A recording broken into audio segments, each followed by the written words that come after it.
bienvenue à bord, je suis le capitaine Steffi Wolf et je vous embarque aujourd'hui pour une nouvelle vidéo. Cette vidéo sera faite en deux parties, tout d'abord l'update lecture du mois de novembre et ensuite un petit bilan sur le Pumpkin Autumn Challenge qui a eu lieu du 1er septembre au 30 novembre. Alors bien sûr ne prêtez pas attention à ceci qui n'est autre que la palle du Cold Winter Challenge que vous pouvez retrouver d'ailleurs sur ma chaîne, normalement c'est la précédente vidéo.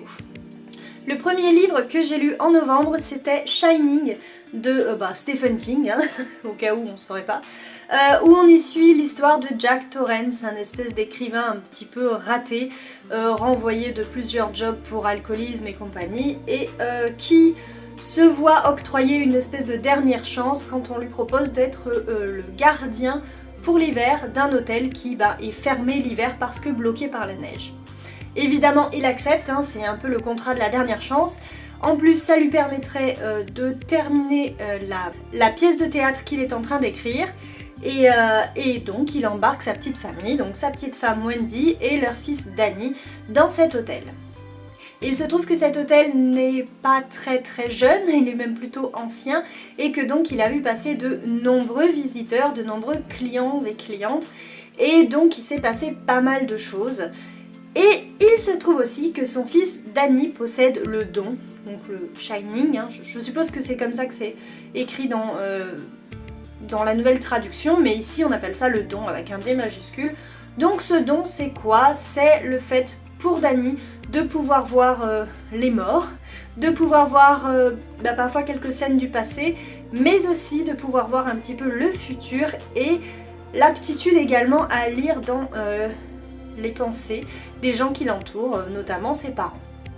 Alors quand on a 5 ans, c'est un petit peu dérangeant de pouvoir lire ce genre de pensées, hein, c'est-à-dire que quand vos parents sont par exemple dans la chambre à faire la petite affaire, et lui il suit tout ça et du haut de ses 5 ans, c'est un petit peu perturbant et ça fait de lui un enfant spécial en dehors de son don. Bon, déjà ce don il est spécial, mais là avec ça il a une compréhension du monde qui est quand même beaucoup plus complexe que ce qu'il devrait avoir à son âge.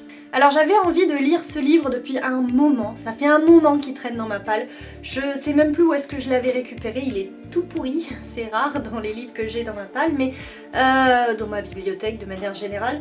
Mais voilà, j'avais très envie de le lire, j'avais vu le film il y a quelques années, donc avec Jack Nicholson, hein, et j'avais très envie de découvrir le roman à l'origine de ce film de Stanley Kubrick. Ouais, j'ai pas été déçue, au sens où ce roman m'a pris une éternité à le lire, je crois que j'ai mis un peu plus de 3 semaines. J'ai failli tomber dans une panne de lecture, et pourtant, je l'ai pas détesté. C'est-à-dire que j'avais du mal à le lire parce qu'il y avait de nombreux retours en arrière, dont je voyais l'utilité mais qui alourdissent énormément le récit. Donc si vous voulez, on passe par des étapes obligatoires mais qui sont un petit peu, qui gênent et freinent ma lecture. Mais en même temps, je peux pas dire que je n'ai pas aimé ce roman, on sent vraiment la tension qui monte au fur et à mesure.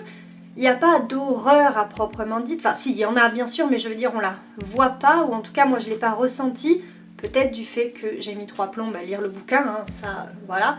Je pense que j'ai pas réussi à m'imprégner assez de l'histoire, à me plonger dedans, sauf à la fin, parce que la fin je l'ai bouffée, je crois que les 100 dernières pages, je vois peut-être 150, je les ai mangées comme rien du tout le reste. Je pense que j'ai mis autant de temps à lire les... Non, attendez. Non, j'allais dire une bêtise. Mais bref, j'ai lu les 100 dernières pages en peut-être une journée, ou allez 2, alors que j'ai mis 3 semaines à lire 400 pages. En gros, c'est ça. Donc voilà. Ce qui fait que j'ai mis à ce livre la note de 15 sur 20. Oui, c'est une bonne note, clairement, hein, alors que j'ai failli tomber dans une panne de lecture. Mais voilà, je pense que juste c'était pas le moment de le lire.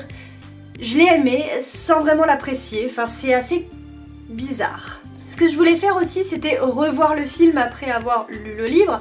Alors on se rend bien compte, et je l'avais vu en lisant le livre, qu'il y a plein de scènes du film qu'il n'y a pas dans le livre, et surtout il y a plein de scènes dans le livre qu'il n'y a pas dans le film, bien que je n'ai pas vu tout le film étant donné que j'ai dormi une petite partie. Voilà. Ensuite, ça faisait un moment que j'avais envie de replonger dans la saga des elfes, dont j'ai ici le tome 33, mais avant d'arriver au tome 33, il me fallait lire du tome 26 au tome 32 du coup. Et un beau jour, je suis allée en librairie et enfin ils avaient le tome 26 et j'ai réussi à me le caler. Donc le tome 26 des elfes, Raiken Kalal, donc qui porte sur un elfe bleu. Son nom c'est Athénon, il est fils d'un roi, le roi d'Elsémur, donc un roi des elfes bleus.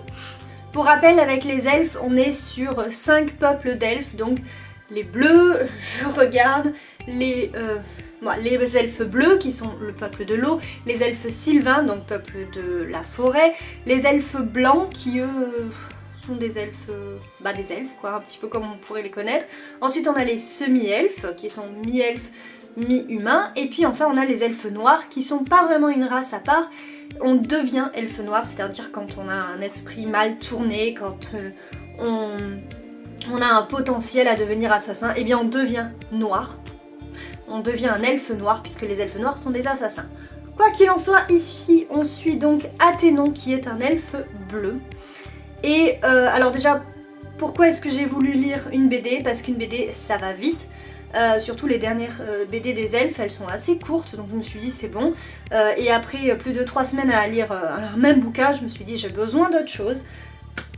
Donc les elfes, tome 26, Raiken Kalal, que j'ai tout simplement adoré.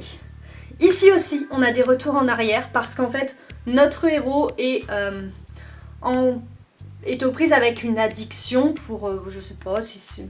J'ai plus souvenir si ça se fume ou ça se boit, mais enfin bref, il est clairement drogué et ça lui fait faire un peu n'importe quoi au début, ce qui fait qu'il va se retrouver prisonnier d'un humain qui fait des combats dans une arène.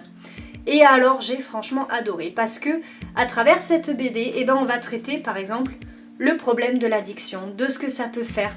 D'un homme qui était un super guerrier, il devient moins que rien en fait, qui arrive à peine à se lever, qui n'est pas capable de faire face à sa douleur, parce que jusqu'à présent il avait un palliatif, mais là il a plus rien quand il est enfermé dans les geôles et il n'a pas cette drogue pour l'aider à surmonter sa douleur.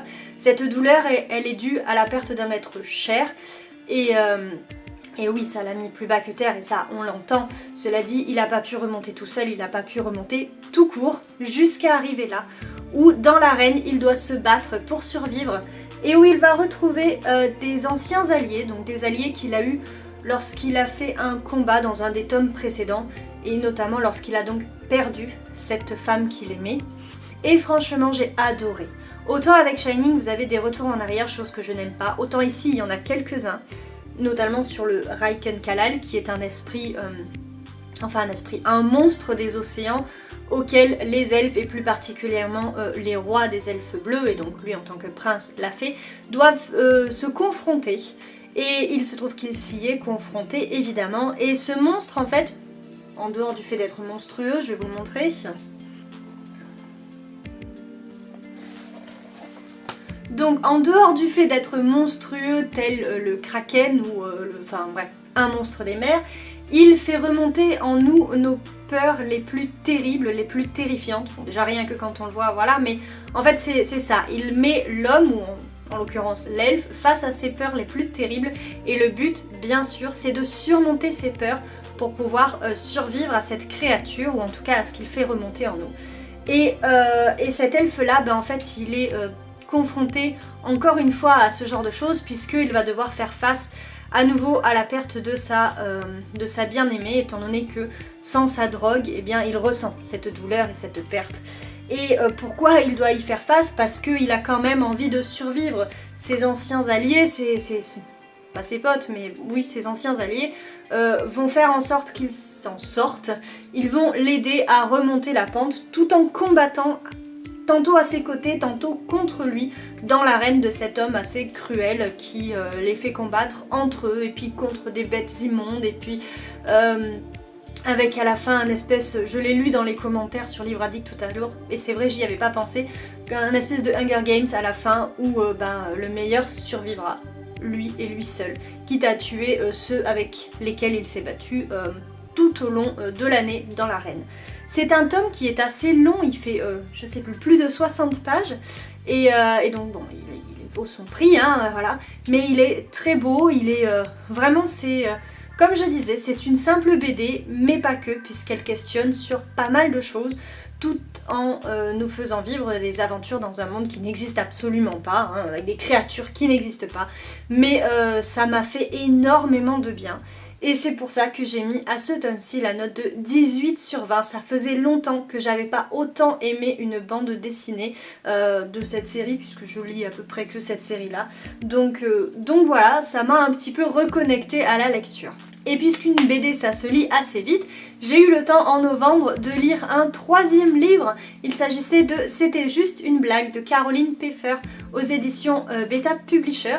Oui, c'est ça, dans leur collection à sexe égal, puisque ça met en avant, entre guillemets, celles qui ne le sont jamais. Et par celles, vous l'aurez entendu, hein, ce sont généralement les femmes. Donc ici, on suit pas. L'histoire, c'est celle de Manon qui, au début, on vous le dit, s'est suicidée. Manon, elle est en première et elle a mis fin à ses jours dans les toilettes de son bahut. On ne sait pas pourquoi. Mais en réalité, on se pose la question, est-ce qu'elle a été harcelée, est-ce qu'elle a été cyberharcelée? Elle l'avait été en classe de seconde, c'est pourquoi elle a changé d'établissement, ce qui, entre nous soit dit, n'est pas normal, hein, puisque c'est la victime, mais bon, bref. Donc elle a changé d'établissement, et dans son autre établissement, elle s'est fait des amis, elle était contente, mais il se trouve que ses amis, c'était pas vraiment ses amis, puisqu'il l'a filmé, et que les vidéos paraissaient sur TikTok, et c'était des vidéos de moquerie, alors voilà. Et donc en fait, j'ai lu ce livre déjà parce que j'étais en pleine formation sur le harcèlement, enfin la lutte contre le harcèlement scolaire. Donc je me suis dit, c'est une occasion, hein, voilà. J'ai bien aimé ce roman. Alors, c'est pas vraiment un roman, c'est plutôt une novella, enfin entre la novella et l'essai, je saurais pas trop le placer dans une catégorie, mais toujours est-il qu'on a... je sais plus combien de chapitres, et chaque chapitre, ou presque, est vu par une personne différente. Je crois qu'il y en a juste 2 qui sont vus par le frère, mais sinon on a presque une personne différente. Parfois c'est une conversation sur Snap ou sur Messenger, mais en gros on a vraiment une vision globale de ce qui s'est passé, ou plutôt de ce qui se passe après ce tragique événement, hein, qui a donc secoué tout un lycée, secoué une famille, secoué toute une communauté. Et je dois dire que la personne qui a écrit ce livre, elle est vraiment au cœur de la réalité, hein, puisque non seulement elle est autrice, mais elle est aussi professeure d'histoire, et elle se bat au quotidien contre le harcèlement, si j'ai bien compris. Et cette histoire, elle est malheureusement, tragiquement, très très réaliste. Le point de vue narratif est très bien choisi, puisqu'on voit tout aussi bien la famille qui a perdu cette jeune fille que les harceleurs qui se sont pas rendus compte à quel point ils ont pu faire du mal à cette jeune fille. Pour eux, voilà, c'était juste une blague, c'était pour rire. Et en fait, c'est ce qu'on voit, enfin moi c'est ce que j'ai pu voir lors de ma formation, et c'est ce qu'on voit un petit peu au quotidien. Les gamins, ils se moquent d'eux. Ils se moquent les uns des autres. Alors oui, on sait toujours, ça a toujours existé, mais le fait est qu'aujourd'hui, avec les réseaux sociaux, ça continue. Une fois qu'on a passé le portail de l'école, ça continue, ça peut continuer via le cyberharcèlement. Et pourtant, à chaque fois, la réponse c'est, ou souvent la réponse c'est, mais c'était pour rire, voilà, c'était une blague, faut pas le prendre comme ça, voilà. Et ouais, mais des fois ça fait mal. Donc voilà, donc j'ai trouvé ce récit très juste, assez lourd quand même, mais déjà ce qui se passe dans les toilettes on ne le voit pas, hein, puisqu'on arrive juste après. On a la réaction de la famille, la réaction du frère qui lui est... il fait des études de droit, donc a priori il croit en la justice. On a les interrogatoires de la police, on a la réaction du chef d'établissement, des collègues, d'une enseignante à la retraite. On a plein de réactions tout autour de ce tragique événement. Et j'ai trouvé ça super super intéressant. Ce qui fait que j'ai mis à ce roman la note de 17,5 sur 20. Alors pourquoi pas plus, parce que je sais pas en fait. Voilà. En fait j'avais presque pas envie de noter cette histoire, parce que malheureusement ça relève, c'est de la fiction, mais c'est presque un témoignage aussi, quoi, donc Donc voilà, comment noter la réalité, c'est un peu compliqué, mais bon bref, voilà. En tout cas, quoi qu'il en soit, je vous conseille de le lire si la question vous intéresse, ou même juste pour votre culture personnelle.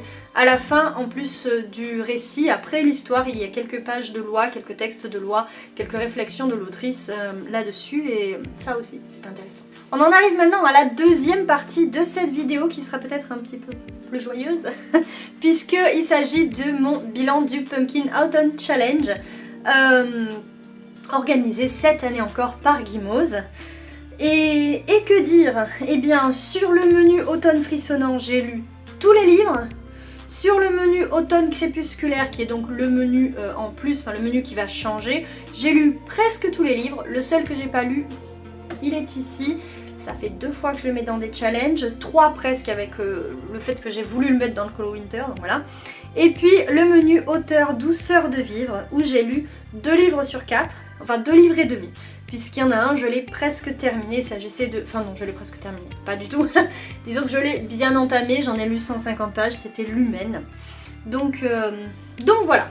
Autrement dit, sur 12 livres prévus dans ma palle, dont un qui m'a pris énormément de temps pour ne pas le nommer Shining, j'en ai lu eh bien 12 moins 3, 9, ce qui est déjà vraiment pas mal, sachant que du coup en novembre j'ai un petit peu abandonné après Shining ce challenge puisque j'ai lu cette BD et puis c'était juste une blague des livres pardon, qui ne faisaient pas partie du challenge mais dont j'avais besoin pour renouer avec la lecture.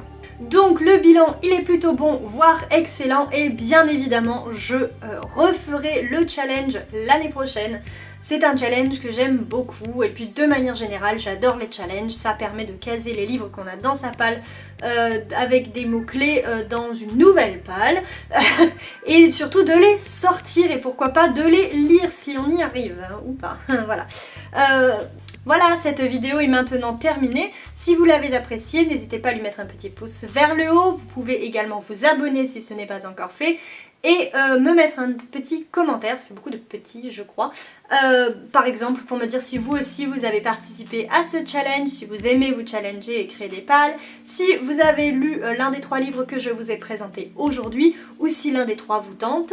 Voilà, les commentaires c'est fait pour discuter donc allez-y, lâchez-vous. Si vous ne connaissez pas, vous pouvez également aller faire un tour sur mon site stefivol.fr.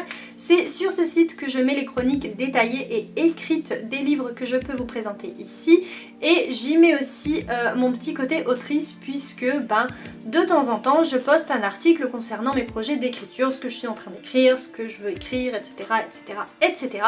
Et il se pourrait qu'un article arrive très bientôt puisque vous verrez, voilà. Donc comme je disais c'est tout pour cette vidéo, je vous souhaite une excellente navigation sur YouTube et je vous dis à bientôt pour une prochaine vidéo. Tchuss!